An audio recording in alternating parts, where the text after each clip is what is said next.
So Gretchen, just how important is it to build positive habits? Can it actually be life-changing? They really can. Research suggests that about 40% of our everyday life is shaped by our habits. So if we have habits that work for us, we're far more likely to be happy, healthy, and more productive.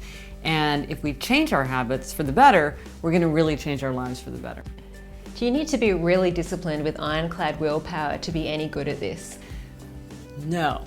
And that's where habits can really come into play, because it's hard to use our self-discipline and our self-control, and it's hard to make decisions every day, to make healthy choices.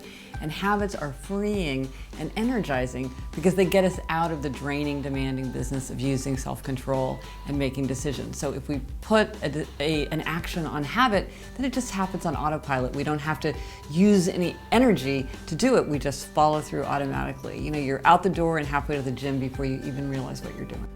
Why do so many of us struggle with kicking our bad habits even though we know they're no good for us? What is going on? Because we are such good advocates for ourselves for coming up with excuses about why we should be let off the hook when it comes to keeping our good habits. And this is loopholes. And I decided that there were 10 categories of loopholes. So it might be the tomorrow loophole, like, well, it doesn't matter what I do today because tomorrow I'm going to be so good. Or maybe it's the moral licensing loophole. Oh, I've been so good, I deserve to do this. Or maybe it's the false self-actualization loophole, like, oh, you only live once, I need to enjoy this moment. So there's 10 different categories, which basically means that for any situation, if we're trying to find an excuse for why we shouldn't have to keep a good habit, we can find an excuse. And so I think part of it is that we need to recognize these loopholes when we are trying to invoke them, so that we can maybe just think, well, you know what, I've come up with this loophole, but I actually want to stick to my good habit. Now, are there any easy ways to break a bad habit?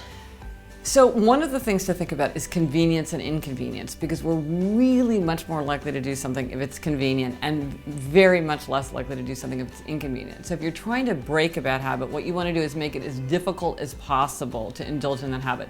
So let's say your bad habit is that you go downstairs to your kitchen at midnight and eat a lot of ice cream out of the container. So you want to make that as inconvenient as possible. So maybe you want to put that ice cream container into a plastic bag, so you're going to have to really work at it to untie it.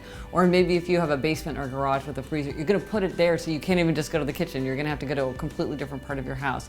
By making things very inconvenient, we make ourselves much less likely to do it. And by the same token, if there's something you want yourself to do, you want to make that as convenient as possible.